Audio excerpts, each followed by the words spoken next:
Pasangan Funazega dan Nyakpau Aceh serahkan dukungan perseorangan di KPU Nias Utara.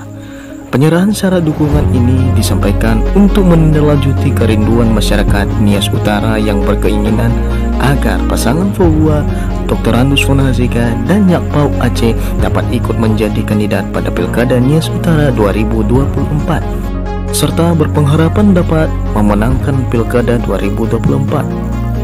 Syarat dukungan dan minimal pasangan Fauwa secara digital dinyatakan diterima oleh KPU di Nias Utara pada bulan Mei 2024.